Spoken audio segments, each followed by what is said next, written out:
राज्य सरकार गठन पर पुरी रे आयोजित दुईदिनिया कार्यकारिणी आज द्वितीय तथा अंतिम दिन प्रथम दिन में कार्यकारिणी नेता और कर्मी को राष्ट्रीय अध्यक्ष काउनसिलिंग विजयर श्रेय देले किछि टास्क भी देले शासक दल में कर्मी भूमिका कौन रहिबो से नहीं मंत्र भी देइछंती।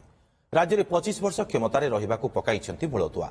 राज्य में सरकार गठन पर पुरी रे आयोजित दुईदिनिया कार्यकारिणी को उद्घाटन करिसेंती बीजेपी राष्ट्रीय सभापति जेपी नड्डा।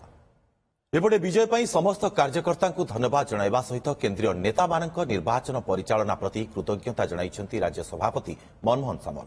से कहते बीजेपी संकल्प पत्र रे देइथिबा प्रतिश्रुति पालन करुछि। 100 दिन भितर सबु कार्यक्रम पर्यायक्रम हेबो।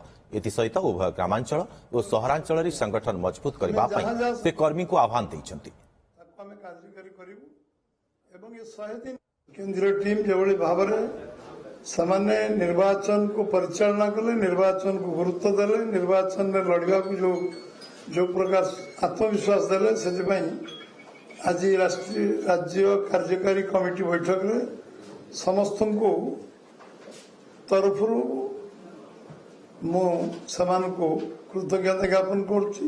सरकार एवं दल भीतर गोटे समन्वय शक्तिशाली हम आहरी मजबूत करा एवं समन्वय सब काम करा एवं संगठन को केमती शक्तिशाली करा ग्रामांचल सहरांचल समस्ते संगठन को गुरुत्व देगी सरकार को साहाय्य करने से भली एक सशक्त संगठन आम भारतीय जनता पार्टी ओडिशा प्रदेश रे आमे करिवार संकल्प नहीं।